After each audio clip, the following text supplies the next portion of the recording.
just to put something on the record before tomorrow, because tomorrow Tudor Dixon will announce her pick to be her lieutenant governor. And I want to make a prediction. I've said it before on stream, but I wanted to do a stream just on this. Just a short statement, so I'm on record. And if I'm wrong, you can get me on it, because it'll be on record. I won't delete this video. I have a prediction to make. No matter who she picks, the grassroots will be angry about it. No matter who it is. Now, depending on who she picks, maybe that anger will be rightful. If she picks Jace Bolger, have at her. But I think more likely she's going to pick someone like Mike Bishop, or someone we don't really know from politics. That's another possibility. Someone from left field. Who knows? But the reason why I wanted to make that prediction and put myself on the record on this is because I think there is a substantial grassroots contingent that just want... Hey, Dante, knock it off. Sorry, folks. I think there is a substantial grassroots contingent that just wants a reason to hate her. And that's not fair. What's up, everybody? It's Nostra D'Angeli once again. We've got two special guests tonight. I will introduce our guests in a moment. But first, I want to talk a little bit about that clip we just saw. That was, I'm going to take the stupid Nostradamus thing off right now. This is ridiculous.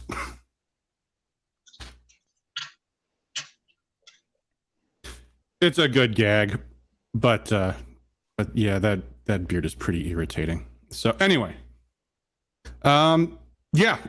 Now you might wonder how I was able to make that prediction, and I'll tell you what, folks.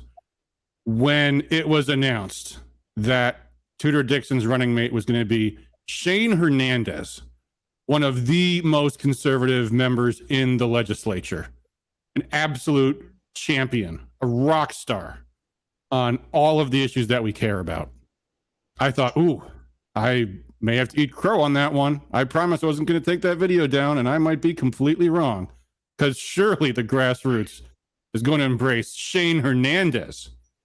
But only about 30 seconds later did the text start coming in. Who's Shane Hernandez? I hear he's a rhino. Oh, here's a video from Lisa McClain attacking him. Let's believe everything that's in that video. And on and on and on and on it went. So tonight we're going to talk all about Representative Shane Hernandez. We're going to talk about his record. We're going to talk about what is going to potentially happen if there is a coup at the convention to reject Tudor's own pick for her lieutenant governor. And we're going to also talk about all the criticisms. We're going to talk about everything that people are claiming about Shane Hernandez, and we're going to look at the actual record. So joining me, I have got two guests here with me, longtime friends in politics for many years, going back even well before we ever worked in Lansing, Jeff Phillips and Randy Woods. So Jeff, why don't we start with you and tell us a little bit about yourself, your background, how you got involved in politics, and then I'll introduce Randy as well, and then we'll go from here.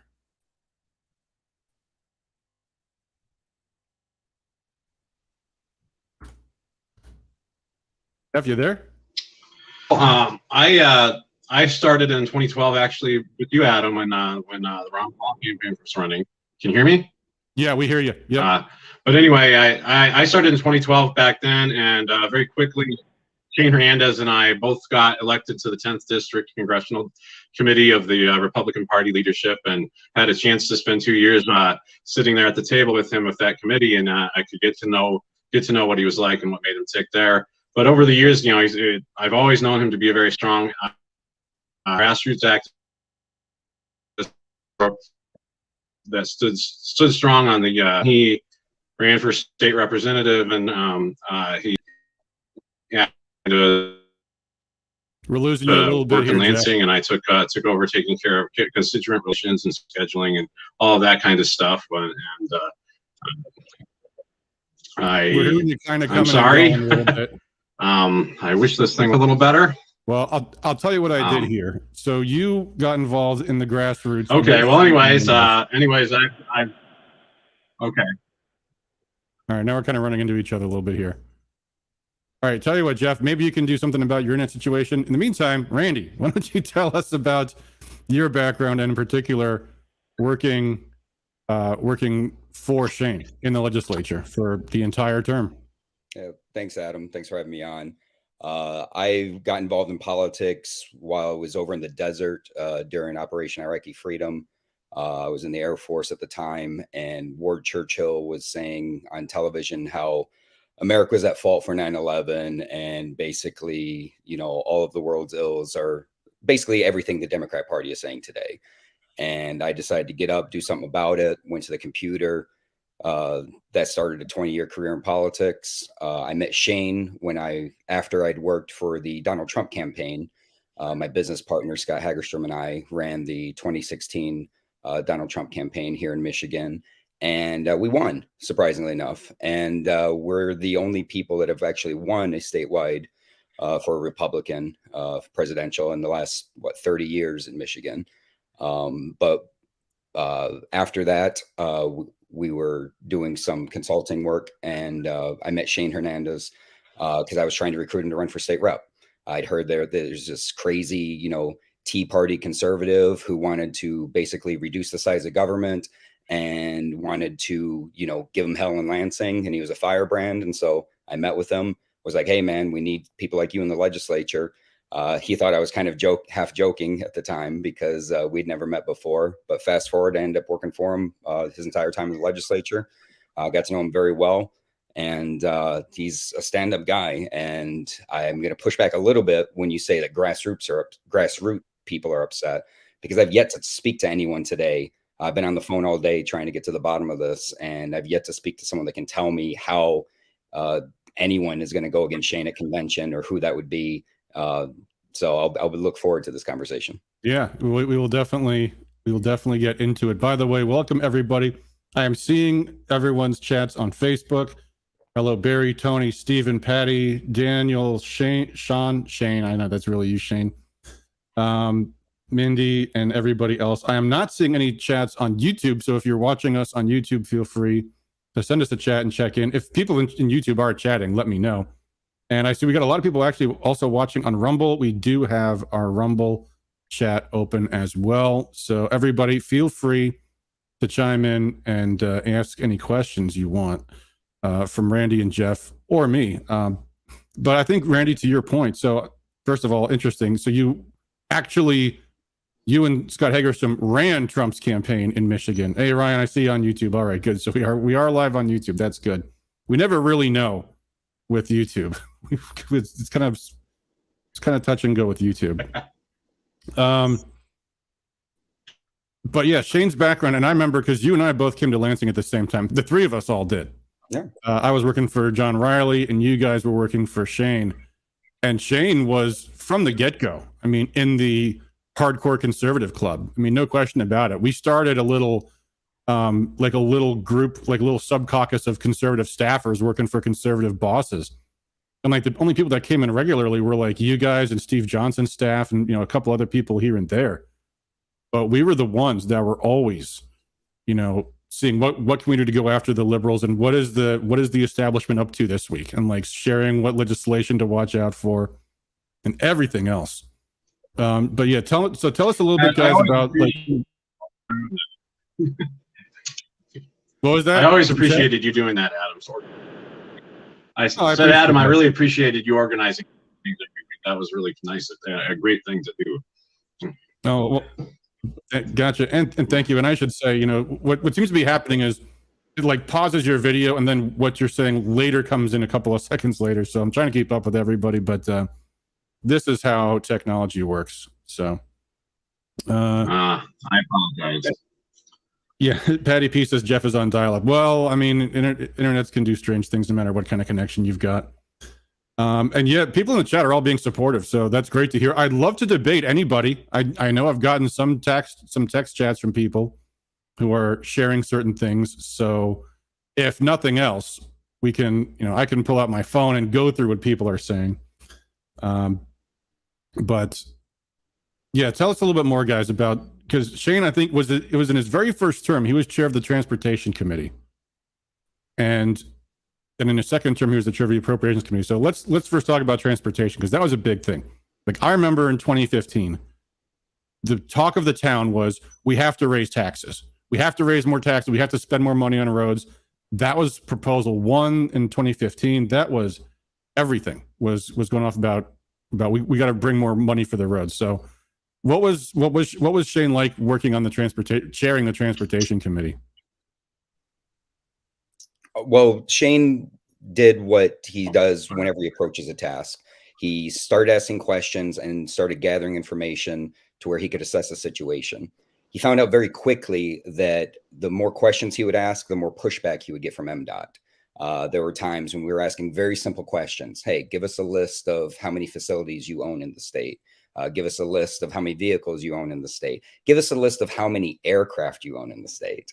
And he was getting such ridiculous pushback that he knew there was, waste there. It was $4.5 billion at the time, part of the state budget. Anyone who thinks that we can't do better when it comes to making government more efficient, they're probably not watching your show, frankly. They're probably leftists. But there's always room for improvement in state government. We all know this. As conservatives, we believe that's one of our core principles, is that government is by definition not effective, not the most effective way to get things done. And they're going to waste our money if given the opportunity to. Shane started shedding the light on some stuff. We end up actually selling one of the airplanes that MDOT owned. He forced them to do that. He forced them to actually start looking at the contracting process to actually put the money to the roads. I think taxpayers in Michigan would riot if they realized how much of their money goes to the transportation budget doesn't actually go into the roads, but instead goes into Detroit buses or going to some sort of electric vehicle research, which is fine. But, if you want to fix the damn roads, as we've all heard so many times before, there's more efficient ways to do that. And Shane did that, and he made a lot of enemies doing that, which was fun. Yeah, let's talk about those enemies a little bit too. Like, who do you mean in Lansing? I assume we're talking like MITA, which for those who don't know is the Transportation Infrastructure Association, big time player in Lansing. But by the way, I see some comments here. We're gonna start reading comments in a moment, but yeah, let's talk a little bit more about that, because the way that this has been, that they're trying to spin this, is that Shane Hernandez is some sort of establishment candidate. And my experience with John Riley, and I would imagine you guys didn't have much different experience, is that the establishment hates the conservatives in Lansing, doesn't like them, and rarely even respects them. But talk a little bit about that. Randy, you want to go ahead? Sure. So I'm going to push back a little bit. The establishment, quote unquote. So I think we should just know what they are. They're leftists. They're left-leaning Republicans who all they want is a seat at the trough to where they can suck, government spending. And they just want Republicans. They don't even want Republicans. These people will support Democrats when it suits them, and then they'll support Republicans when it suits them. Big business interests, these multinational corporations who have no loyalty to this country. That's why they hated Donald Trump. The same, basically, when you're looking for enemies of, I don't want to name any names. That's bad politics. When you just get announced on the ticket to start calling people out. But look at who hates Donald Trump, and look at the different organizations and entities that go after Donald Trump so hard. And that's the exact same people that Shane was battling every single day that he was in the legislature. Yeah. I'm going to pull up so people can see, because and people are also asking about what he did after working in the legislature, meaning, I think, working for Jason Wentworth. We'll get to that in a moment, folks. We're not going to blow that off yet. But I did want to pull up some empirical information, which I think is extremely important. Let me see here. If you guys are not familiar with Michigan Votes, you should be. It's a great resource for looking up how people actually vote. So let's pull up anybody, I guess. Let's pick, okay, Bronicali, where it's just what my mouse cursor landed on. Actually, we got to do it this way. You go to advanced searches. They've got this really interesting thing you can check out. You choose, well, I'm on a different page now, but some of these are not in office anymore. Oh, Beth Griffin. She's a state rep. She's a Republican. You can actually look up how often so-and-so went against the majority of his or her own party. Let's see what that is for Beth Griffin. 29 votes in 3 terms that she has been in the legislature. Okay. That's Beth Griffin, average Republican, maybe even better than average. She was a co-sponsor of one of our election integrity bills. This is Shane Hernandez's record. Oh, she went past him. Went against majority of his own party 195 times. Let's just look at some of these things that Shane Hernandez said no to. Authorize a local hotel and motel tax. And again, all of these things, remember, the majority of the Republicans voted differently, meaning the majority of them voted yes. Mandate dental testing and screening for children. Revise unemployment insurance detail, so I don't know what that is exactly. Impose license fee on stores that sell tobacco. Give some developers a tax break. Change rules for letting a certain firm keep its state subsidies. Restricting some delinquent water service customers. Exempt certain goods handling system from use taxes, which, some people have the philosophy we're against all taxes, but these are special interest tax exemptions. Civil asset forfeiture. He was against expanding civil asset forfeiture abuse. And this goes on forever, forever, forever. Well, it actually goes on exactly 195 times. Alternative tax, which means probably some kind of special exemption. You have to exempt them from personal property tax. Establishing a pheasant hunting fee. Authorizing local government bridge operations, deals with developer. I mean, all kinds of special interest deals. And he's voting against them over and over and over and over again, 195 times. So there is that thing. The other thing you can get from Michigan votes, they have these scorecards.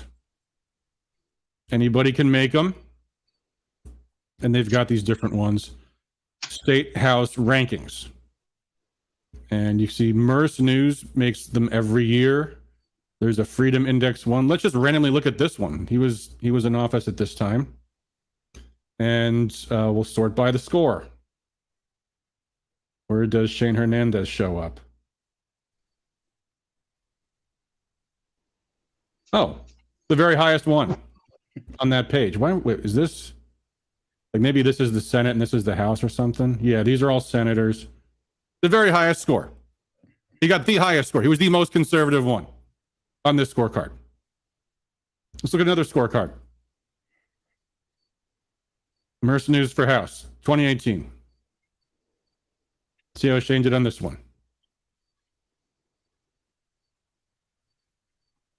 Come on. Top 6. Up there with Gary Glenn, John Riley, Tom Barrett, Lana Tice. I know you guys don't like her about the election stuff. This was years before that happened. And on other issues, she's been great. In the top 5. And you can look at scorecard after scorecard on this, and all of them. His record is among the most conservative. That's where we're at. So think about this for a moment, folks. What kind of message does it send when the grassroots say someone who is one of the most conservative lawmakers in the House needs to be vetoed from being the running mate of the Republican nominee for next governor of Michigan? Because the message I think it sends to the establishment is, why even bother trying to be a patriot, trying to please the grassroots, because nothing will be good enough? I mean, I understand voting no on rhinos. Like I said in that video in the beginning, if she had picked Jace Bolger, yeah, fine, go ahead. But when you're talking about vetoing someone who is among the most conservative, and the record just proves it. The message you're sending to every other politician coming into Lansing is the grassroots treats their friends worse than their enemies. So you have nothing to gain by doing what they want. All right. We're going to start reading chats. Let's get this. They're afraid of the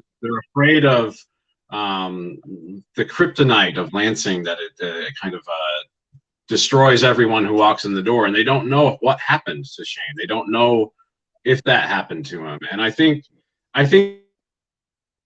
there is I think we that lost element that affects, but I think that and someone who has been more resilient to it. And I think some of the fear is that he is able to do his role. What's that? I think we got to let you go, buddy. You're like coming and going and mostly going. There. Yeah, man. I'm sorry, man. It's not working out here. I'm sorry. I'll tell you what, if you do something about your internet, we're happy to bring you back on. You can still use that same stream link to come on. So if you can make that happen, let us know. Maybe someone in the chat on Rumble says maybe try dropping video and going audio only. Maybe that will help. So you could try that, turning off your webcam, see if that works any better. But let's talk about more recently, because that's the thing that I'm seeing more people that are trying to attack him and keep bringing up is he worked for Jason Wentworth. He ran the HRCC. Randy, do you want to comment on that? I'm going to comment too, but you go ahead and if you have any thoughts on that. Sure. My retort to that would be, who do you want running HRCC?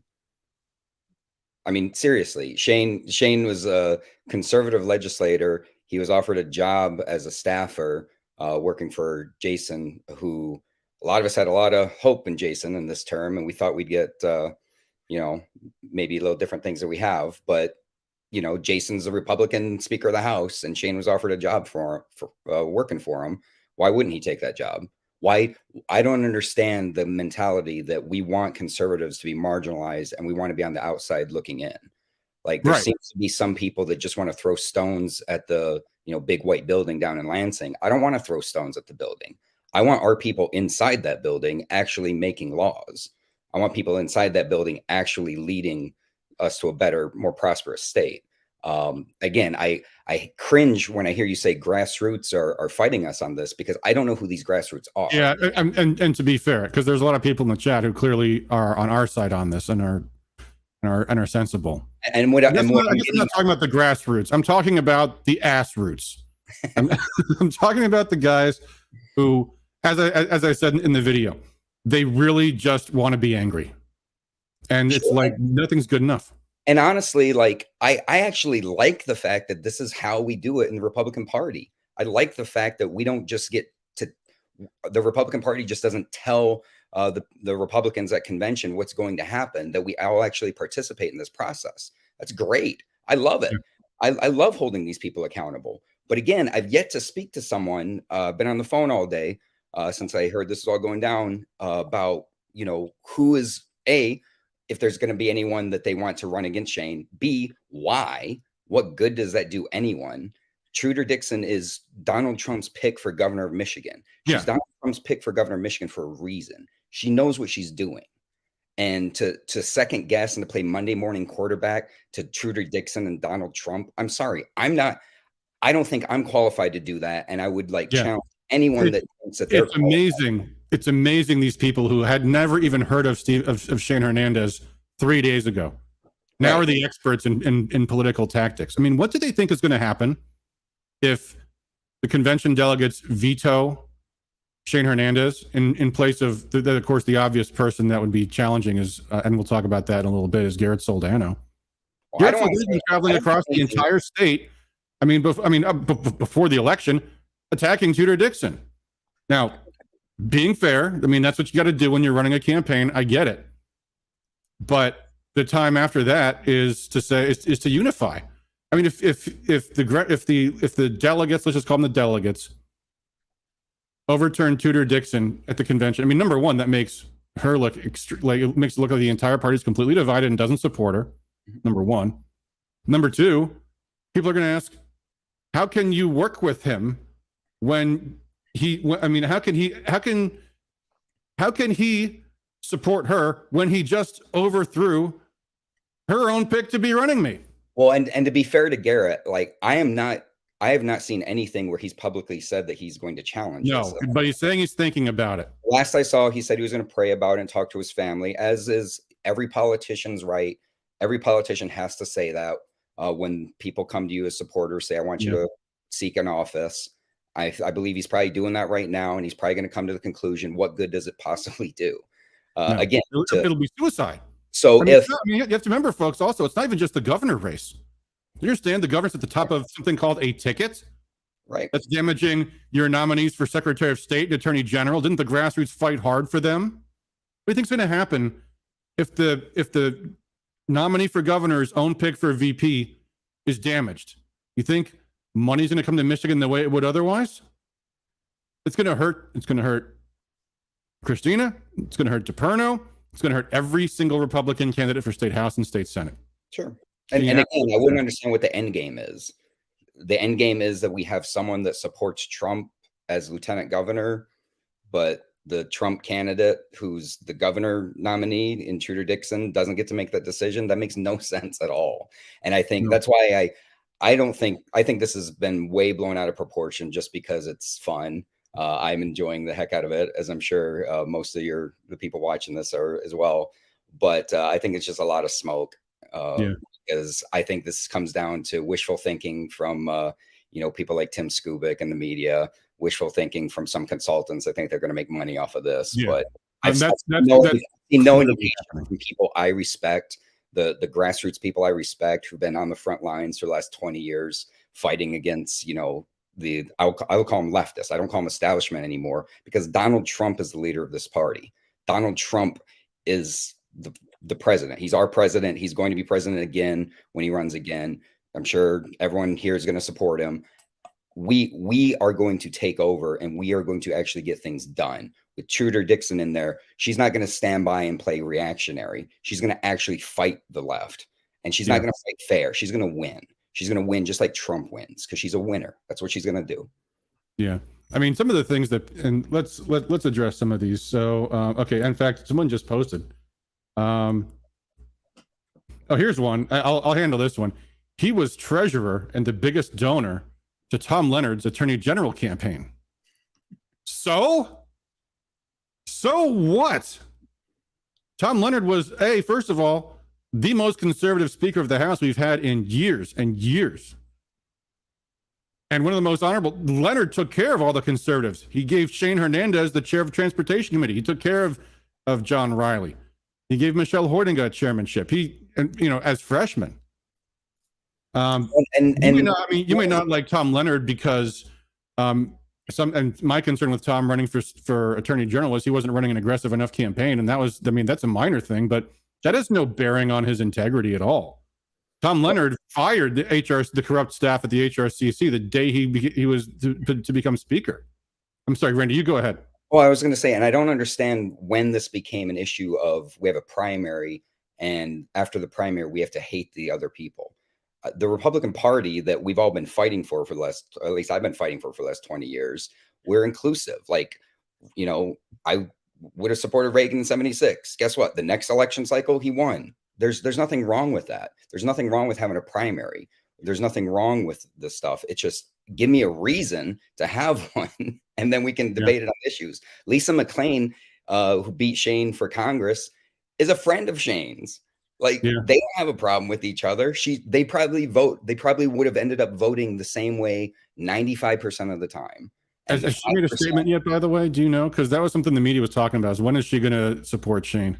I don't know if there's any official endorsements or anything like that. I just know they're friends. And so that's why I think this is silly, because it's, it is inconceivable for me to see how this helps conservatives if we have a big fight at convention, if the media gets to write all these horrible stuff about the Republican Party being disorganized. I don't know who that helps. You know this from your time in politics. In my time in politics, I always look for who benefits from this. Right. And I see no one that would benefit from this. And that's why I think it's not real. Democrats would benefit from this. Exactly. So I think a lot of grassroots, quote unquote, are probably bots, to tell you the truth. And if they're not bots, they're just people who happen to be misinformed. I've yet to meet any grassroots activists who are actually seriously considering not supporting Shane. So I've got some real people on my phone. I'm seeing a couple in the chat that are asking some questions. We'll talk about them, and we will get to as many questions as we can. There's a lot of them here. Ryan S. on YouTube says, I believe that if Matt DePerno and Christina Caramo support Tudor's pick, then people will accept the choice. Yeah. We'll see. And they certainly should. But I'll tell you, I saw a very interesting post on Facebook. Let me pull it up. And this has all of the things I'm worried about. Oh, Jeff Phillips might be back with us. Hold on, let me switch to the other view. Hey, Jeff, you look a lot better there. Well, I'm trying it closer to the end of the house that has the Wi-Fi on it, so hopefully that'll be better. All right. Well, you're sounding much better too. Good. Anyway, sorry about that. So this is the post. This is from Garrett Soldano 9 hours ago. Great lunch today, DePerno for MI to discuss the importance of grassroots enthusiasm to defeating Whitmer/Gilchrist. Inspired grassroots equals stronger ticket. And there at the bottom, look who's liking it, is John Patrick Yob. For those who don't know. That doesn't give me any cause for concern, because the whole thing that Tudor's been saying since the day she won the primary is that we need to bring the party together. So having Garrett Soldano helping the ticket is good for all Republicans in the state of Michigan. Oh, yeah. I mean, that's not right. I'm not saying that's not the case, if that is what it turns out to be. Now, my concern is Thomas Percardo says, no, don't add him, lol. I've received many reports from people that John Yob is the one who is agitating for the convention coup.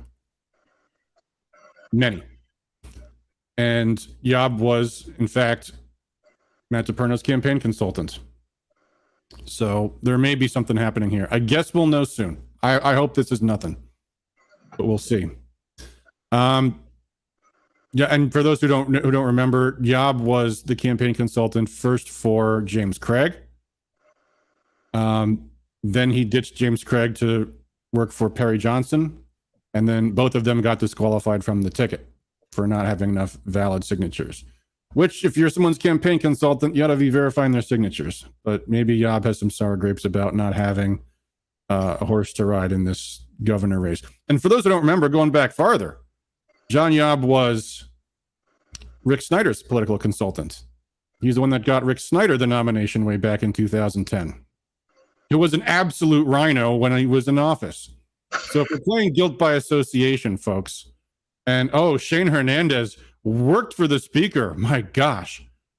John Yob worked for Rick Snyder. I mean, I don't personally have a problem with that. But by some people's logic, that's just not the way to operate. Working for someone, you don't get to control them, right? I mean, you worked for Shane. Did you get to dictate what Shane did? Does Shane get to dictate whatever Jason Wentworth did? Does that make Shane less of a person? Does that still mean... Does that mean you don't still want to have conservatives in the office trying to bring the person further to the right? I mean, I don't view that as a bad thing. I view that as a good thing. I've worked my entire career to get to the point where I'm not the most conservative person in the room. That is my goal. Is I was a bomb thrower and I'm still a bomb thrower. But guess what? We need to get people elected if we're going to do anything productive. We need to get people in the building, not just protesting outside of it. Yeah. George Miller on YouTube says, I've gotten texts already saying to support Soldano at convention. Definitely there's an organized effort out there. How well organized it is, we will see. It'll depend a lot on what Garrett Soldano chooses to do, I think. Because I don't know anybody else the grassroots would be even able to do. Well, Adam, you know this, as well as I do, if not better. It's very easy to start those kinds of campaigns if you're a consultant and people agitated. It costs, a few $100s. Dwayne Gritter on Facebook says the showing of Shane's records this evening should help settle your nerves. I agree. Let me show you this other video that I think is really important. This is amazing, and I think chat really needs to see this. So let me play this clip. This is Shane Hernandez. I learned the greatest lesson about life, about the pro-life cause in my life in 2010.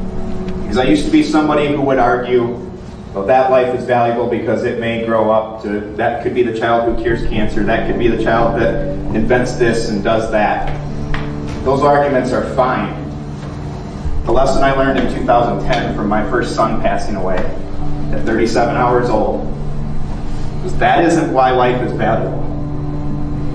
Life is valuable because of what it is.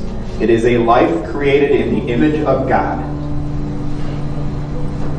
My son lived 37 hours and is as valuable as our president, is as valuable as me, is as valuable as anybody. I learned the greatest lesson about... I guess there's a little loop at the end there. But yeah, I mean, that's a powerful statement, folks. And for someone who's going to be competing with Gretchen Whitmer, who's making her central campaign thing, killing babies, I think it's a good that we have someone like him to make the opposite argument. And him and Tudor both have strong views about this. I think it's very intriguing that Tudor had a similar experience of she had a pregnancy that she lost her baby at 18 weeks, and could see the fingers and the toes and knew that this is a life that unfortunately was lost. But I can tell that the conviction is there, and it's intriguing that both candidates on this ticket, Hernandez and Dixon, have both had a terrible, tragic loss like this as a parent, and for this to be the election in which abortion is a major topic, I can't think of anyone more strongly pro-life than Shane Hernandez, and based on the experience he had and on the experience that his running mate Dixon has had, they definitely understand the issue in a way, on a level that most people never will. And I think that's very important to stress, because they went through this. Yeah, those personal stories really do make a difference. I mean, I remember, and I guess maybe I shouldn't quote her because she became a never Trumper, but there was a woman named Rebecca Kiesling who actually I ran into when she was giving a presentation at the Capitol about having been conceived in rape. And her getting up and saying, I am so tired of being treated like cannon fodder by some of these pro-lifers with this exception for rape and incest. Like I people that say, oh, I oppose abortion, but not for rape and incest. Well, tell me and my children that, because we'd be dead if abortion without rape and incest was illegal in Michigan, because I was conceived in rape. And at the time in Michigan, abortion was completely illegal. And that's why I was not aborted and why me and my children are alive. Stuff like that is really powerful. Ginny Batchelor says, where is Hernandez on election integrity? I'll show you the letter he signed.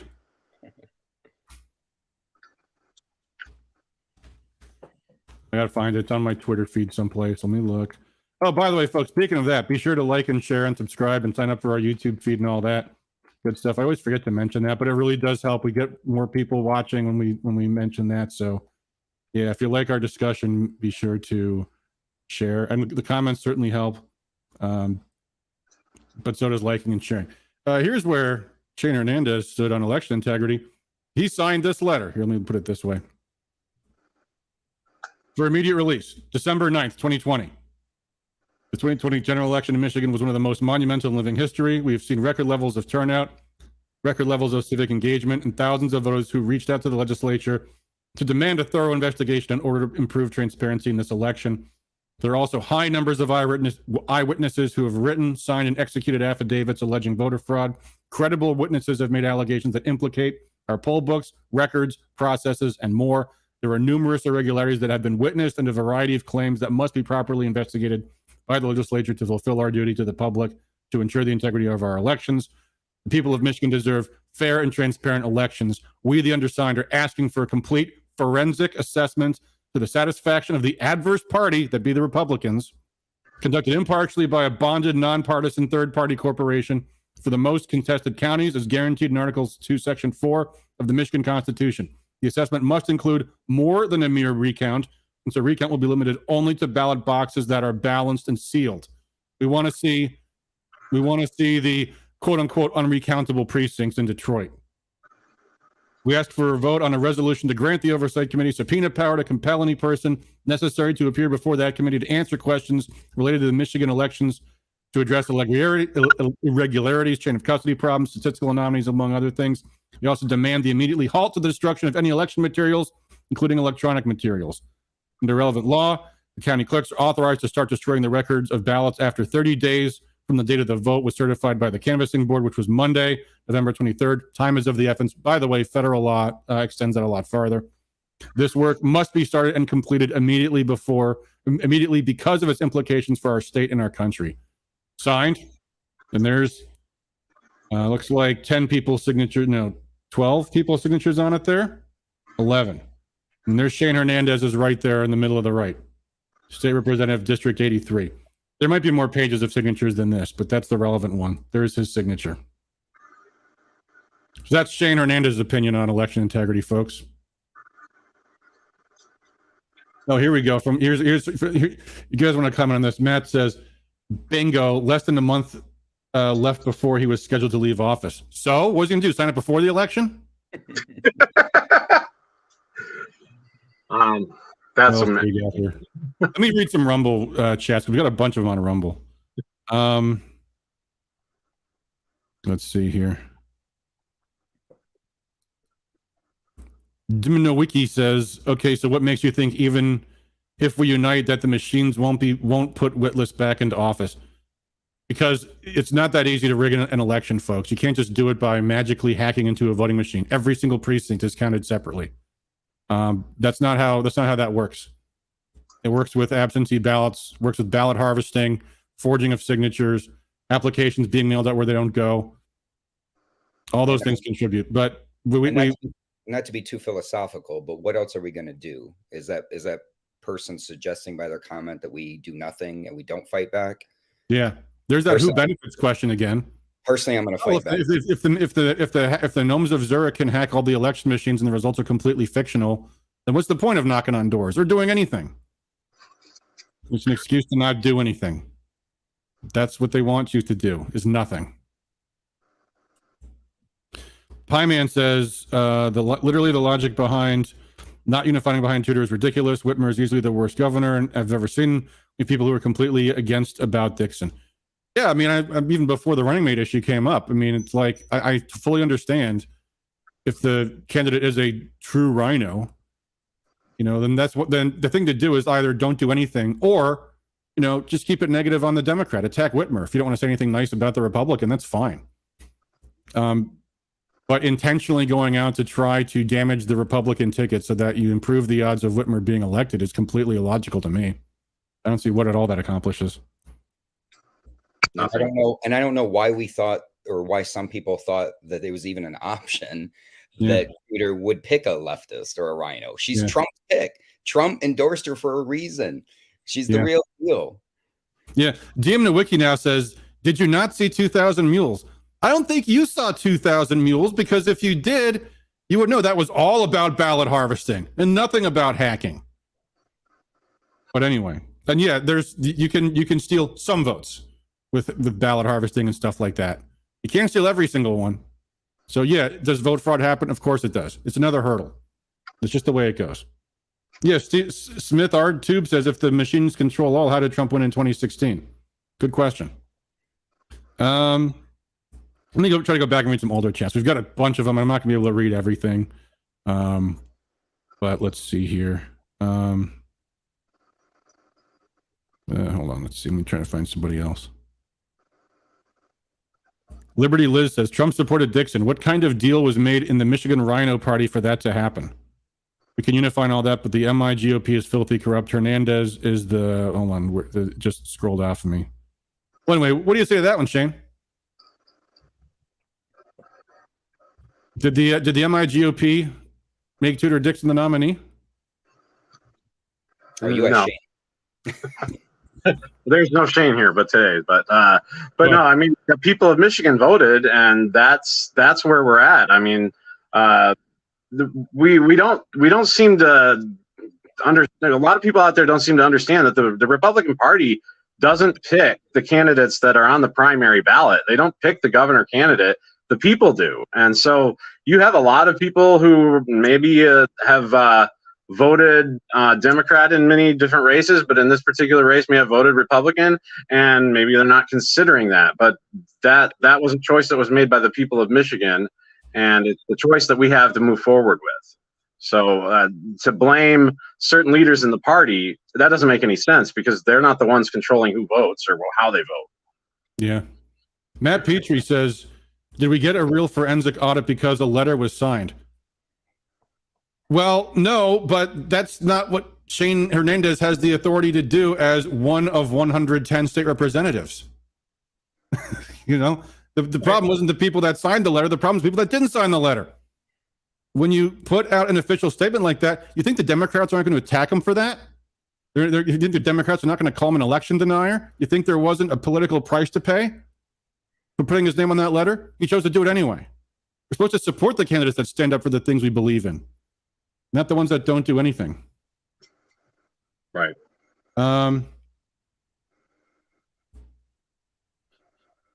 He says Joe Bellino signed it too. Yeah, well, Joe Bellino was running for office. Shane Hernandez at the time was not.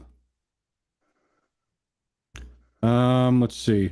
Jeb Stewart says, I'd like to find out where Dixon stands on constitutional carry. Okay, we can look at that one. Now, she has that right on her website as supporting it. Here's a quote from from Great Lakes Gun Rights. Hold on, I'm trying to find it on Twitter here. Where's there? Here, let me find here. Great Lakes Gun Rights. Oh, come on. Why is it not bringing up their Twitter page?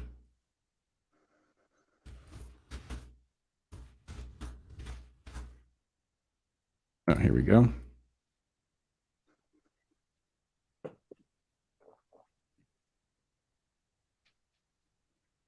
Great Lakes Gun Rights. Shane Hernandez is a solid pick for lieutenant governor for gun owners. While in the House, he voted for constitutional carry, and he co-sponsored the repeal of Michigan's de facto pistol registration scheme. So there you go.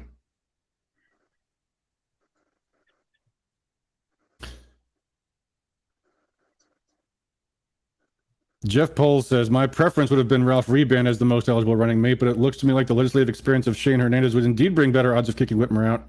Spoken as a Newaygo Grassroots voting delegate on Saturday. Hey, good for you, buddy. See you at the convention.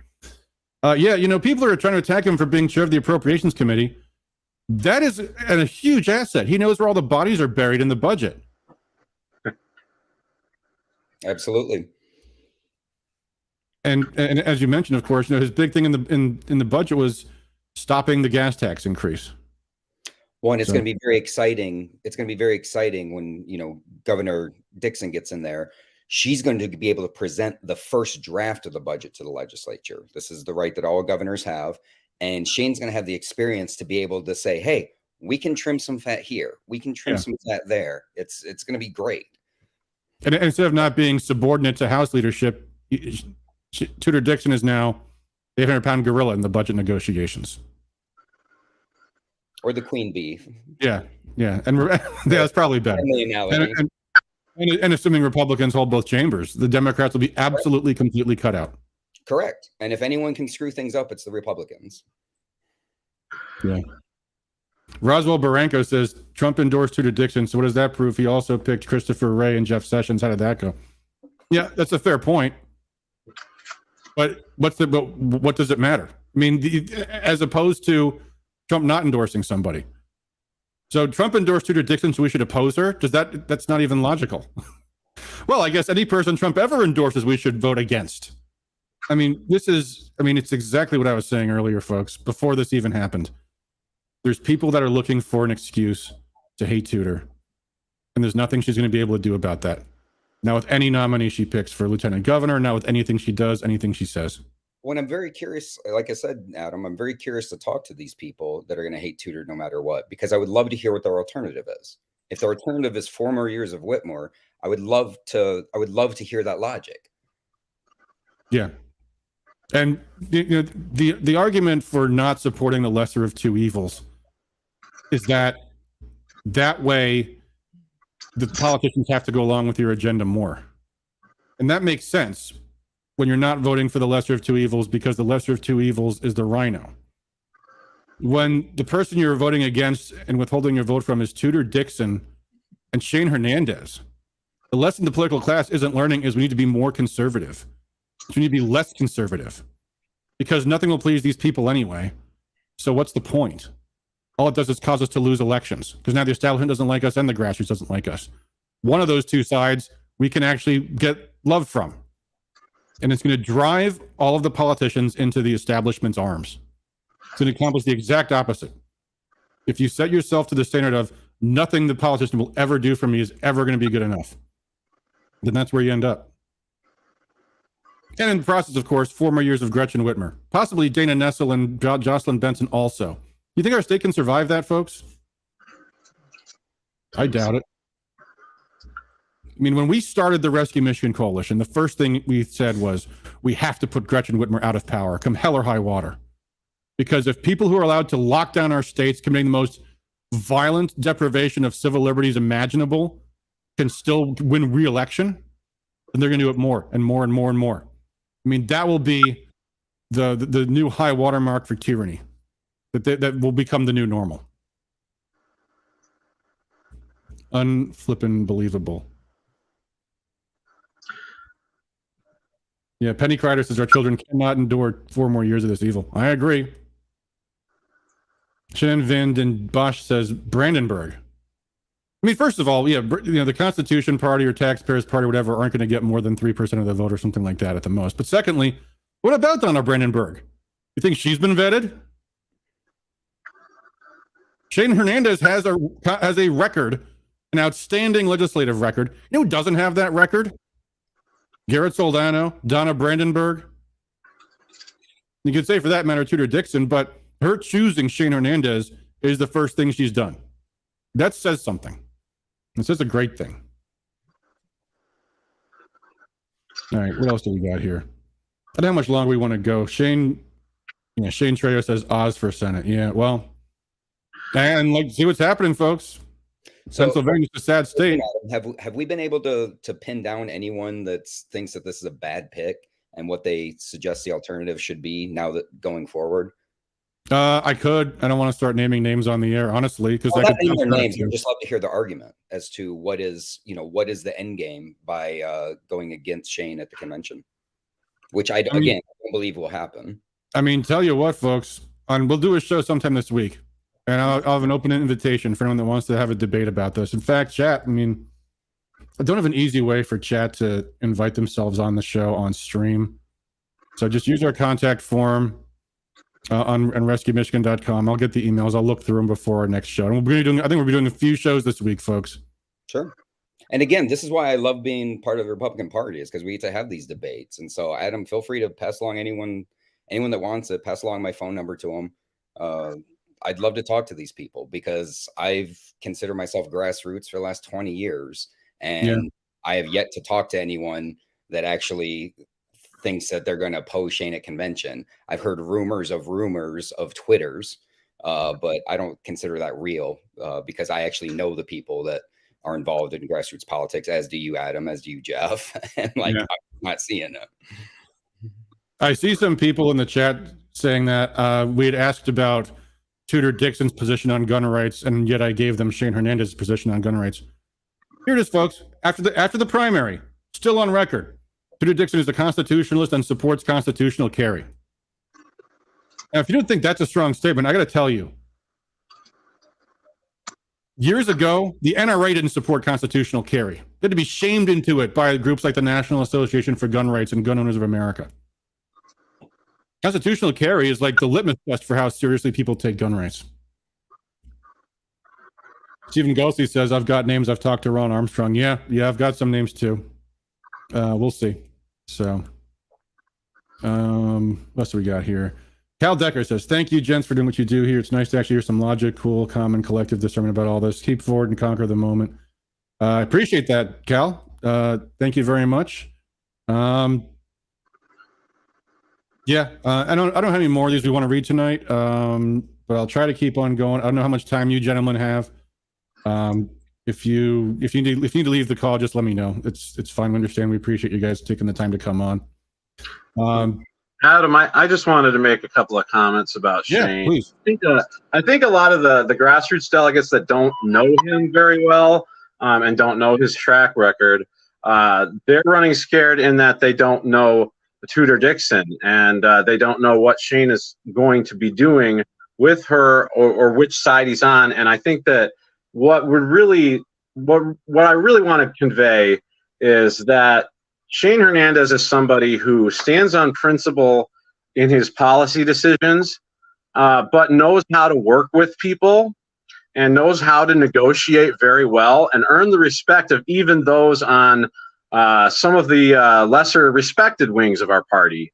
And he can work with leaders in a way that that garners their respect. I wanted to share one memory from when we were in the lame duck session, just right after it was announced that Shane would be the appropriations chairman come January. The press release had just gone out that the incoming speaker had just decided the appointment, and then just a couple days later, we had a vote on a bad bill that was what I call the Common Core Enforcement Bill. It was the school letter rating system of A to F, and what it would do to destroy our education is if your school is doing a great thing, at certain things you need for your kids in your district that aren't covered on the state agendas and the state exams, and those scores don't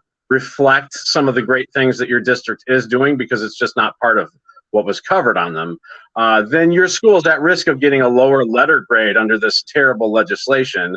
And then what happens is that your local leadership becomes hyper-focused on what do we have to do to get to a B or get to an A, get an improved score from the state. And it all becomes about following the state agenda, which is going to change with every election. And it's just there's no scenario in which that can improve in education. But leadership of our own caucus was pushing that bill extremely hard. They had even invoked Rule 32, which is where they literally hold all of the representatives in the House chamber and lock them in. They won't let them leave. They even will have the power to send the state troopers after them and go drag them down there. And so they kept us there until nearly 3 a.m. that night. And we were able to get a very short break, but leadership was absolutely furious because there was a whip count in which Shane was telling him he was voting no on a bill that they were pushing everyone to vote yes on, and they had just invited him into their inner circle, had just made them part of leadership to be the new appropriations chairman, and they demanded that he is going to get in line with the rest of leadership and show the rest of the caucus an undivided leadership and show them that they need to get in line with whoever's pushing this crap. And they did a lot of bullying and a lot of arm twisting with everyone, but especially with Shane. And I don't know exactly what all was said, but there was a small break there where he was allowed to come back to his office for a few minutes. And I saw him very shook up. And I don't know what was said to him that night, but I told him, Shane, I know that they're pushing this in a way that is beyond the norm here. And I told him, I know at the end of the day, one of the extreme tactics they could potentially use is to threaten him to fire his staff against his will. And so I told him, Shane, I want you to promise me that you're not going to change your vote no matter what, even if it means that Randy and I get fired, because we'll find something else. We'll be okay. Do not change your vote for this. And so that whole evening, I sat up there on the balcony and watched, and we texted each other, and we watched how this goes down. And we watched how they were talking to each other, who was talking to who, and he figured out who was going to be the turncoat and who was going to vote the other way. And we spent the next 3 hours there negotiating and figuring out a way to get that guy who we couldn't get him to not vote yes, but we were able to get him to put a bunch of amendments in there to really weaken the bill. But the fact that Shane still voted no and stood up to leadership, who had just appointed him to this extremely high-ranking position, invited him into their inner circle, and then immediately went right against them, right in front of their faces. That was a pivotal moment for Shane, because had he caved at that time, then they would have continued to bully and pressure and continue all throughout the rest of the term. But because he didn't cave, because he did vote no, and he did go against the leadership that had just invited him into their inner circle, then eventually he was able to garner a level of respect in which they didn't push that, and they didn't push the bullying to him nearly as much moving forward as they would have otherwise, because they knew where he stood, and they knew that it wasn't worth their time to argue that, to try to twist his arm, because he was going to stand on principle anyways. He earned a level of respect with the establishment that very, very few would ever have while taking the solid, principled, conservative position. And I see that even now with this nomination. He is the kind of guy who he's going to have a fit behind the scenes if they try to force them to do something they shouldn't be doing. And he's going to have, I'm sure at times, a lot of pull on steering where we're going with things, even with his own running mate, because they're not going to always be 100% in agreement. But when there is a problem, he will stand on principle and he will fight for us even behind the scenes. And I know that he will.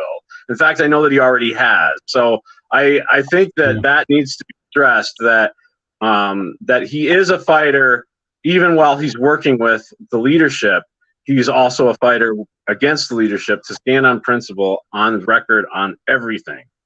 Yeah, that's what that most of all is what offends me to my core, is that Shane Hernandez has fought for our values and taken arrows for it, and has stood up to being bullied and browbeaten by the establishment. And the thanks he gets from the grassroots is, we're going to kick him in his face. By the way, a couple of more chats. People have said, I mentioned in the email, I'm going to show off our flyer confronting the ballot proposals. We will do that once we get off of this topic.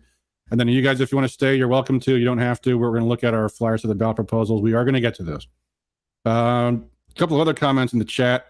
Someone on Rumble, 20 Trump Girl 24 says that photo of DePerno and Soldano at lunch today, they were also there with John Yob. So interesting. And again, shows you how close to this we are. I mean, Yob is a consultant who is an expert at convention work, and he's an expert at turning good people into supporting evil people. So that is a real concern, and that's why we're going to be talking about this all week. It's very serious. Mia Han says, I was tagged in a very disturbing post that had screenshots of Shane Hernandez talking crap about Trump and not liking Trump's rhetoric, and he also called the wall stupid. Have you all seen this? And then there's some follow-up chats saying this was from a Lisa McClain video in the congressional primary. Randy, I don't know if you want to comment on that. I mean, I'll just tell you folks, the quote I heard about this was Shane had the audacity to say that Trump wasn't his first or second choice. He wasn't most people's first or second choice. Mine was Rand Paul and Ted Cruz. You know, a lot of us came around to Trump as the field narrowed. I don't see anything wrong with that. And I don't see anything wrong with having an opinion about that anyway. I mean, people disagree on tactics all the time. The day go ahead. Just to clarify, the day that Trump won the primary, Shane Hernandez supported Donald Trump. And that is something that seems to be lost in this. Like, we have had primaries before, yes. Yeah. I was working on the Trump. I helped run the Trump campaign in Michigan. Guess what? All the people that were supporting Cruz during the primary, we wanted them helping us to defeat the Democrats. All the people that were supporting Rubio, or I don't even remember who all was doing it. Yeah, it was like a dozen of them. We wanted to build a coalition. We wanted everyone to vote against the Democrats and for Trump, so that Trump could help make America great again. That's the same mentality that Tudor's using. Like, she's going. Yeah. We want Soldano to be supportive of the ticket and to help us win in November. I want John Yob to help us in November. I would prefer if he didn't try to make money off of causing conflict, but you know what? It is a big party. We need to focus on what matters. And what matters is this is not just some election where it's, this matters a lot for our future. We literally saw tyranny. We saw tyranny in the last 4 years that I would have thought would have been unimaginable when I started politics. I would have thought we would have had blood in the streets if the governor of the state of Michigan could just destroy people's lives with the stroke of a pen. She destroyed hundreds of thousands of lives in the state of Michigan. And I'm not going to forgive her for that. And I don't think the voters of Michigan are going to forgive her for that. And so this is all fun. I love inside baseball as much as the next guy.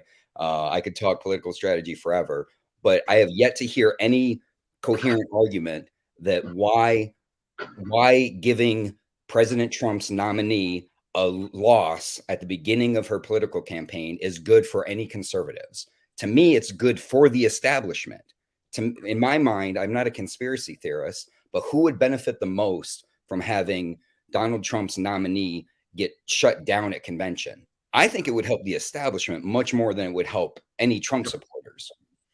Yeah. And that's where I think a lot of this comes from too, because the establishment is not happy about DePerno or Caramo being the nominees for AG and SOS either. Of course they're not. They're furious. They're furious that Trump's people won. Yeah. Yeah. And frankly, I mean, it's probably a good thing that it wasn't like a Ryan Kelly or Garrett Soldano who won the nominee for governor, because then it would have been a complete rout. Then there's no compromise, no unification or anything like that. I do not believe Donald Trump is a perfect human being. I do not believe he is Jesus Christ. I simply believe he is the greatest president I have seen in my lifetime. And I trust him to make a decision such as this. I'm sorry if I put that much faith into him. Call me a Trumpist, call me a cultist, whatever. But I think the guy knows what he's doing. I think he's proven it. And I think that Trudeau is going to be a breath of fresh air for the state of Michigan. Yeah, and by the way, people in chat are telling me that Shane Hernandez is in chat, and Randy or Jeff, if either of you want to forward the email with the link to the stream, he's welcome to come on. I don't have his personal email right now, so I'm not sure how to do that. But why don't we just announce it over air for everyone? Announce what? Oh, well, I'll tell you what. That was a joke. That was a joke. We're not going to announce his personal email. Oh, right. Okay, so yeah, he's welcome to come on. If not, we can do it some other time too. Either way. Yes. So what else? Oh yeah, I know what I was going to say. And the other thing people have to realize is, if you don't like Trump's endorsement because he also endorsed other bad candidates elsewhere, look in hindsight at what the actual results of the governor race was. Who came in second? Wasn't Garrett Soldano, wasn't Ralph Rebant, wasn't Ryan Kelly. It was Kevin Rinke. He was less conservative than Tudor. He ran less conservative. He ran on universal gun registration. And it's okay to kill a baby if the father's a rapist. That was what his message was. So was Trump wrong to endorse the more conservative of the two leading candidates? Doesn't seem like a bad decision to me. I mean, you could argue in theory, maybe if he'd endorsed Soldano, that would have been enough of it. No, Trump's endorsement's a bump. It's not a game changer to that degree. So anyway. All right, let me see what else we got here in the chat. Trump Girl 24 says job worked for McCain. Yeah, he worked for Ben Sass too, one of the worst rhinos in the U.S. Senate. Again, I don't disrespect them for doing that. Consultants don't get to choose their clients all the time. I mean, I do, but most of them don't. But if we're playing the guilt by association game, Yob's as guilty as anybody, and worse. Certainly worse than Shane Hernandez for having the temerity to not endorse Trump when it was still an open question who was going to be the most viable candidate. What else do we have here? Let's see here. Well, there's I don't know. There's a lot of more or less the same things going on in the chat. So maybe we should call that enough of a topic, because I do want to get to another thing tonight. Unless Shane jumps on the call, then we'll go back to talking about that, because I'd love to be someone to introduce you guys to Shane Hernandez, but we'll see. Maybe we'll do that another time. All right. So Randy and Jeff, you're welcome to stay. But what I'm going to do at this point is show you guys some literature that we've developed for fighting the ballot proposals. We did hear today that I guess Brian Kelly's starting a group that's going to do something similar, I think, but I'm not sure yet.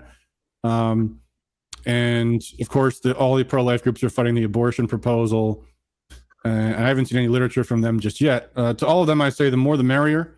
What we're going to do, because Rescue Michigan, our core feature is as being a grassroots leadership organization and helping all of you guys go out and win your precincts for liberty. That's going to mean defeating these ballot proposals, which are, well, I would say the most egregious violations of liberty until the ones a few years ago. But it depends how you view things. To a lot of people, abortion killing 50 million Americans is the worst thing of all. And a lot of people, the elections are the biggest issue of all. But we only recently had a ballot proposal that implemented a whole lot of left-wing election-related things. Stephen Ghosty says Ryan has a website for his initiative. Yeah, I've seen it. I'll pull it up. But there's not much on it yet. It's just a thing. Here it is. And so it's got, some basic top-line messaging, a donation button, and some social media. And that's about it right now. So I don't know. What we're going to be doing, we have a flyer designed. And if any of you out there want to make one that you believe is more effective, number one, feel free to. And if we think it's better than ours, well, we might change ours. But I'm going to show you guys what we're going to do. We're going to make these things available for sale this week. It'll probably take a week or two to get them printed and shipped out to you, but we're going to sell them in boxes of 2,000. You get one box, and the price will be as low as we can possibly get them.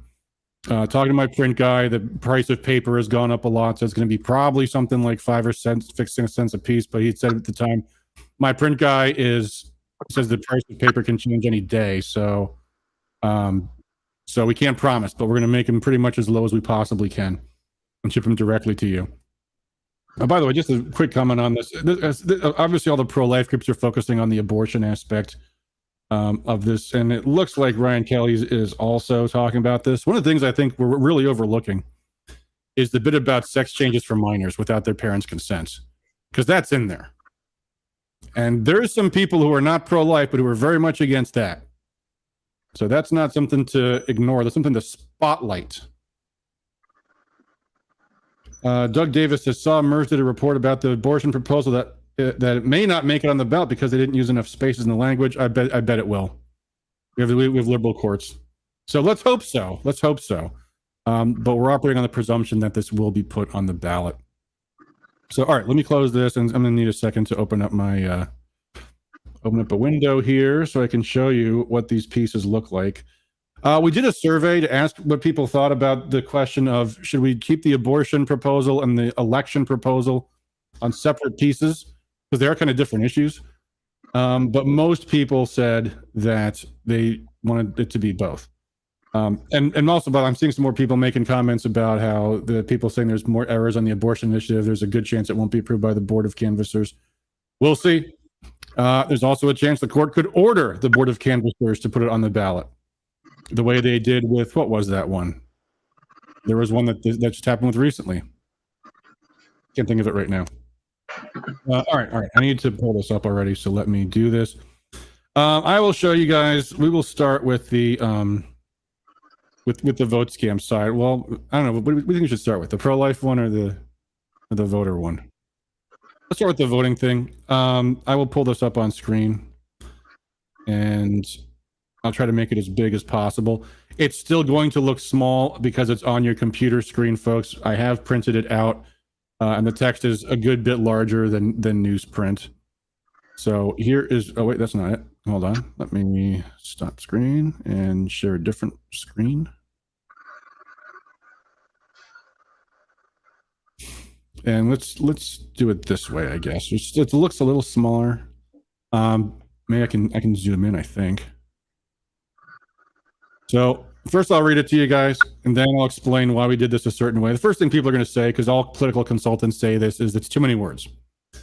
My position on words is, yes, you need to have few words, but you can't convey certain points without using words. And as long as every word tells and every word is interesting, then the thing to do is make it good, and they will keep reading. So here's the top thing. What voters need to know about the vote scam proposal. In the upcoming November election, voters will be asked to amend the Michigan Constitution to remove every last remaining safeguard against election fraud. If adopted, the vote scam proposal would do all of the following. By the way, the reason why we don't have a proposal number is because that doesn't happen until the Board of Canvassers approves it. So that's why we have to do it this way, because we can't say vote on proposal 1 or proposal 2. We don't know what the numbers will be yet. So we have to just call it the vote scam proposal. So we'll do all the following. Allow anyone to vote with no identification. We put that first. Why? Because A, it's the shortest thing, and B, we've poll tested it, and huge majorities of voters do not support voting with no identification. Number 2, legalize ballot harvesting, the practice of political operatives delivering absentee ballots to clerks. Notice we didn't use the dictionary definition. We used the accurate definition.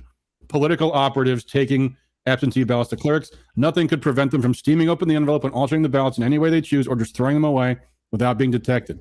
And again, we got to point this out to people, because people don't necessarily know what ballot harvesting is and why it's unsafe.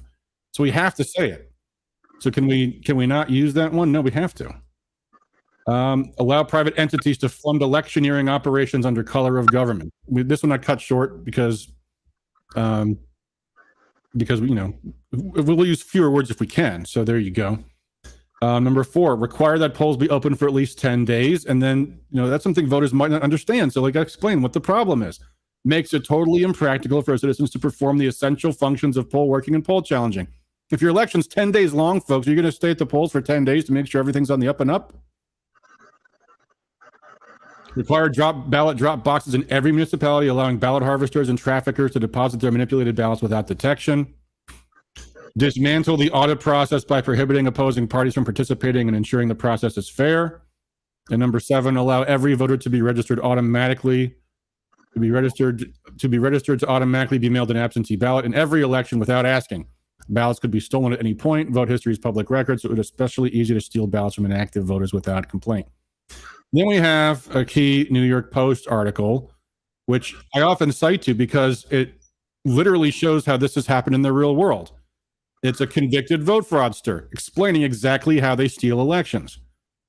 That's the voter fraud. And again, we cut this as short as we could because, yes, I know there's a lot of words on the page, but this is important words. The ballot has no specific security features like a stamp or watermark, so the insider said he would just make his own ballots. I just put the ballot through the copy machine. It comes out the same way. But the return envelopes are more secure than the ballot. You could never recreate the envelope, so they had to be collected from real voters. He would have his operatives fan out, going from house to house, convincing voters to let them mail completed ballots on their behalf as a public service. The fraudster and his minions would then take the sealed envelopes home, open them with boiling water, and then he'd remove the real ballot, place a counterfeit ballot inside the signed certificate, and reseal the envelope. 5 minutes per ballot tops. And of course, the article is completely damning. So we will put a link to that. Well, you'll see the other side's got a QR code, and there's going to be a link to this on our landing page. The final statement: dismantling safeguards against vote fraud robs you of your voting rights. Learn more at rescuemichigan.com. So there'll be a link on our homepage to the landing page where this goes. So that's side one. People in chat, feel free to let us know what you think. Patty P says, sorry, those points are not going to convince voters to vote no on the election proposal. Well, Patty P, let me know why you think that and what you would say instead. Like I said, if anybody out there wants to use better messaging, then go ahead and do it. But I mean, those are the biggest points of that proposal. And that's the most succinct way I came up with for debunking that. But, if you want to make it better, have at it. And ultimately, if we agree that this is something better than what we've got, I'll be happy to use something better. All right. So now let me pull up the other one. And this one's going to be a little shocking for some, and some people aren't going to like it. By the way, Jay Michaud says, isn't number 7 already the case? No. What the law has been stretched by Jocelyn Benson to allow is that when you apply to vote absentee in a primary, you can ask them to automatically mail you a ballot for just that next upcoming general election. You don't have to apply for it twice. No, what the ballot proposal says is you can apply for automatic ballots to be mailed for life. You don't have to keep reapplying and reapplying. You don't have to keep giving your signature. Once someone has said, I want to receive every ballot for every election automatically, the clerk can automatically mail you the ballot every single time.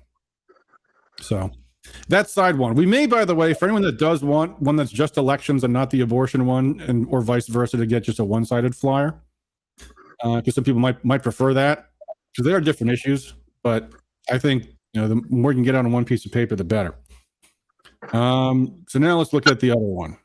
Hold on, I gotta find it here. See, this is why I'm glad I unshared my screen before I opened the preview, because ended up showing some other things instead on my screen. All right, hold on. You know what? I gotta download the file for some reason. Let's see. Sorry for the dead air, folks. Randy and Jeff, if you want to chat and let me know what you thought about that flyer, go ahead, because I have to find a file real quick. Oh, I think it's good. I think it's great. I'm glad you put that together. Cool. Well, thank you. I think you hit the nail on the head, Adam, that leftist proposals have a strange tendency of going through, whereas conservatives have to fight tooth and nail and make sure to dot every I and cross every T in order to get things on the ballot. Yeah. Yeah, that is definitely I a thing. I just And got a message from Shane. He can't join tonight. He's in the middle of some other things, but you probably will on one of your future episodes here this week. okay. Well, let me know. We'll schedule around whatever he wants to do, because that's how we're going to have to do it. Because I mean, we always have a stream every Sunday night at 9 p.m., but during the week, it's kind of just whenever. So we'll just have to do it that way. Anyway, all right. I have now found the file I was looking for. So let me open it up. And this is side 2. And this is going to be a little shocking for some of you people, but there's a reason why. So I'll explain. This is the scam proposal. So the scam and vote scam. Again, we call them these because they don't have proposal numbers yet. So I told you guys why I think the child abuse thing is worth highlighting. Because there are people in my family who are not pro-life, who are pro-abortion. And we need to explain to them that this is in here too. Rick Davies says the flyer needs to say vote no. That's a great point, Rick. I will address why they don't say that. If you use what's called express advocacy, and saying vote no is express advocacy, you have to file as a ballot question committee. You have to disclose all of your donors. I am not doing that. I will not disclose any of Rescue Michigan's donors to any government organization ever. So we do not use express advocacy. We set the table for people and say, here's what's going on. You need to know what's in this. And by the way, folks, often if you're campaigning for candidates as a third party and you're using express advocacy like a PAC does, that weakens your message. If you say so-and-so voted wrong on this and this and this and this, and so-and-so cheated on his taxes and blah, blah, blah, as soon as you add vote for the other guy, you compromise the integrity of your message by saying that. So anyway, yeah, so this is what this flyer says. And again, this looks bigger on the page than it does on your screen. If approved by voters, the individual right to reproductive freedom, which expressly includes sterilization and infertility, would allow children to be permanently sexually mutilated. There's a typo there, it will be fixed, without their parents' knowledge or consent. Children, quote unquote, exploring their sexual identity, which, believe me, folks, parents have heard about this, could be given vasectomies, mastectomies, puberty blockers, and more without their parents' knowledge and even over their objections. And there's pictures of children being groomed, which are repulsive, and some of you may not want to be handing those out, but these things in politics work. They elicit a visceral response from the reader. That's what you want. And so the scam acronym there, sterilization and castration, abortion and murder. By the way, folks, yes, I know that castration is a form of sterilization. It's okay to repeat things for dramatic effect. The repetition in politics is a good thing. It's reinforcement. Same thing you could say with abortion and murder. But it's important for clarifying, because what the amendment actually says is all abortion is legal. And also, by the way, if the child survives, you can probably go ahead and murder it and get away with that too. That's in there. So yes, we have a brutal picture of a baby aborted at 6 months. And it is horrifying to look at. But again, this is what the Democrats and the leftists are trying to stop people from seeing. And this is something that they've also changed the rules so people can't see. You can't put that picture on a billboard, can you? It's probably a law against that. If people saw these things, they might react more viscerally. These are the things the Democrats are trying to get voters not to see. So we make them see it. If approved by voters, all forms of abortion, including late-term abortion up to the moment of birth, and dismemberment abortion, in which a baby is simply ripped out of his or her mother's womb limb from limb, would be legal up to the moment of birth. To fool voters, that's another rule number 1, always show people how they are being misled. To fool voters, the scam proposal says the state may regulate abortion after fetal viability, but under the proposal, they cannot if, in the sole opinion of the abortionist, killing the baby is necessary for the mother's quote-unquote mental health. The proposal also redefines viability, so any newborn with an illness or disability could be deemed non-viable, even by a non-doctor, by the way, and left to die. They say any health professional counts as a doctor for this purpose. The scam would also prevent the investigation of infanticides as an adverse action against a, quote, perceived pregnancy outcome. So, yeah, this is pretty hardcore, folks. We are going to post this on our website tonight. We'll put an email blast out tomorrow. In fact, you can probably even just scan that QR code right there. The landing page is not quite done yet, but it does go to the landing page where it will be. So we will... oh, hey, someone named a name in the chat. Bob Cushman, according to Mia Hahn, Bob Cushman tells us this: vote no on Shane Hernandez. Here you go, Randy. You want to answer Bob Cushman? Here's what he said. Vote no on Shane Hernandez. Last Friday, Republican gubernatorial candidate Tudor Dixon announced that Shane Hernandez is her choice for lieutenant governor. In order for that to happen, the Republican delegates must vote with a majority vote. Shane Hernandez is a nice-looking, intelligent young man with a pretty good track record and an impressive resume. Shane's LinkedIn page reveals a BS and MS in architecture from Lawrence Tech. And that's the end of the, okay.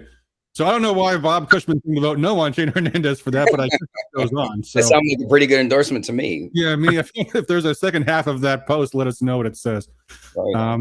And Adam, one of the I won't put him on notice here, but one of the people you gave my number to sent me a text, and I'm going to talk to him tomorrow. So thank you for that.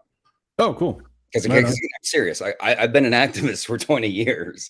I don't understand what the logic would be to say we that love Trump and want Trump to come back and be president again. We want to take over this state and get this this tyrant out of office. Yeah. In order to do that, we're going to give President Trump's pick a major political black eye on day one of her campaign. Yeah. I really don't understand how that helps conservatives. I would say this. I do understand it. If the candidate is an out and out, flat out rhino, that would make sense. But they're not. And there was no reason to think they ever would be, because she's not a rhino. She's not a leftist. That's why Trump endorsed her. Yeah. Yeah. Crazy. Anyway, folks, yeah, we will do an email blast tomorrow with a link to the landing page and where you guys can order these. Like I said, it's going to probably come out to like 5 or 6 cents a piece, depending on how cheap we can get them. So I hope you guys get a box of 2,000 of them, flyer every house in your precinct, flyer parking lots at churches and supermarkets, make people see these things, because that's how we can alert the voters.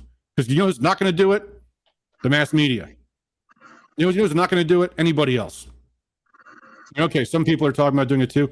The more the merrier. The more the merrier. The nice thing about getting people to vote no is that they only need one good reason.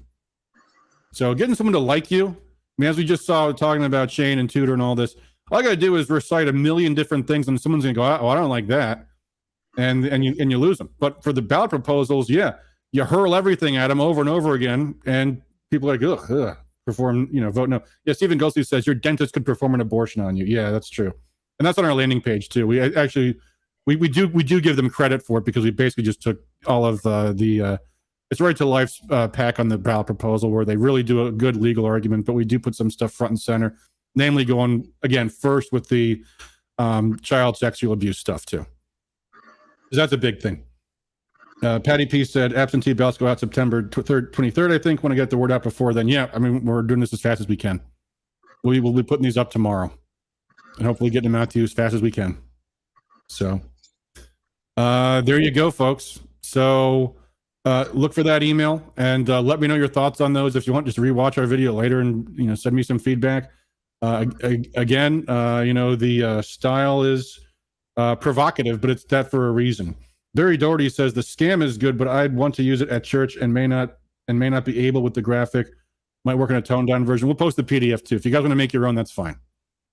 I mean, you guys can do whatever you want. You can make your own flyer and hand them out to people. Ours will be snazzier looking and probably by unit price cheaper.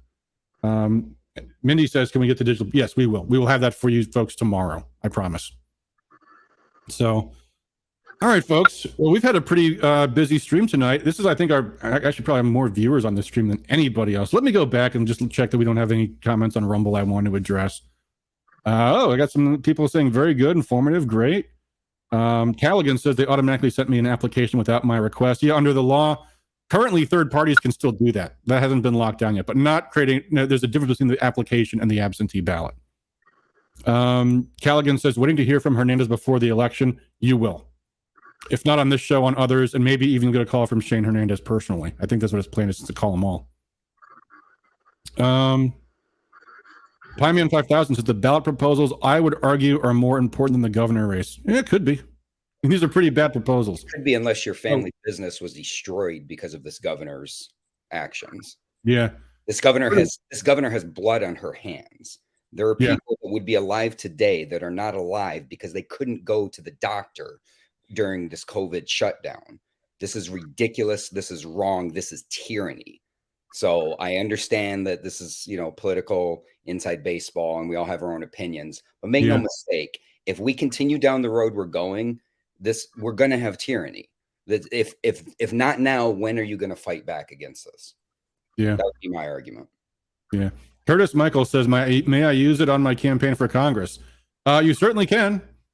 Whether or not you should is a judgment call on your part. But, typically the candidates try to stay away from these things. You should be talking about your opponent and yourself, usually is the way to do it. But do whatever you like, man. Stephen Ghostley says, Tudor and Shane have plans to make calls from what I've heard. Yep. Definitely they do.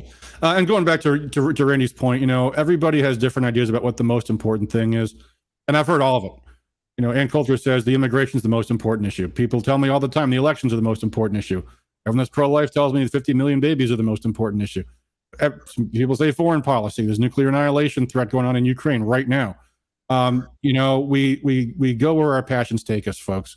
And that's fine. So you should pursue yours on the issue that's dearest to your heart. Dennis Toledo says, why haven't any Republican attorneys filed class action against Whitmer and Nessel for using LARA to interfere in the doctor-patient relationship? Good question, Dennis. I don't know, but one thing I'll tell you is there aren't all that many Republican attorneys. And, other than those that might be driven to do legal work for free, it's not easy to do. By the way, Patty Ann on YouTube just said, I am not seeing any of the comments that are being read. Oh, so sorry, folks, if you don't understand, we're streaming on 3 places at once: YouTube, Rumble, and Facebook. So I've tried to remember and often forgot to say where the comments are coming from, because they're coming from 3 different places. So sorry about that. But anyway, going back to Dennis Toledo's question about Republican attorneys, I think it's scarcity of resources, honestly. We have to pick our battles. Well, and let's about the situation that we're in right now. If you're a Republican attorney filing briefs in federal court, you run the risk of people trying to get you disbarred. Yeah. My friend Scott Hagerstrom, they were trying to disbar him because he acted as an attorney for someone. An unprecedented move. Like, in the history of Michigan, no attorney has they've never tried to disbar an attorney for representing their client's interests. Yeah. And this is happening everywhere too. Yeah, and because it's Trump, we're seeing it with the FBI with Trump right now. We are living through tyranny. People think it can't happen. They think World War II was so long ago. They think that empires rise and fall. That's a thing of the past. We are living in history right now, people. This is how it starts. When the governor can just, with the stroke of a pen, ruin people's lives, that is wrong. That is wrong at the very core of what it means to be an American. And I personally don't want to fight Republicans this year. I would love to have a year where instead of fighting Republicans, I actually get to fight Democrats for once in my career. So hopefully we'll get to do that here in Michigan. Yeah, and I would expand on that. I mean, this year we have the most conservative Republican tickets we've ever had. I mean, at least as long as I've been involved in politics. It only seems good to me. There's only good news that came out of all this. Yeah. I mean, if you guys don't like Tudor Dixon, remember the past choices we've had were Rick Snyder, Bill Schuette, and going back before that, Dick DeVos. Do you like Dick DeVos? I mean, really, folks, this is the most conservative ticket we've had in forever, as long as I've been involved in politics. If Republicans don't win on this ticket, you're not going to get another more conservative one next time. You just won't. So, all right. With that, I think we should call it a stream. We've been going for an hour and a half. So thank you guys so much for tuning in. And for everybody else, we will have more streams this week, I promise you, because there's so much more to talk about. So as always, guys, thanks again for all you do for liberty. I hope this has been informative. Please, do spread the word to your fellow delegates about how important this is and how dangerous and stupid and reckless and damaging it will be if they try to overthrow Tudor's own pick for lieutenant governor, and let us avoid that mess, because we still can. It's not too late. And by the way, don't forget to drop a line to Garrett Soldano too, because that might still be in play as well. And he can single-handedly stop this whole scheme by just saying, I'm not going to do it. So it'd be a good time to reach out to Garrett Soldano for sure. So, all right, guys, as always, thanks for all you do for liberty. And until next time, peace out.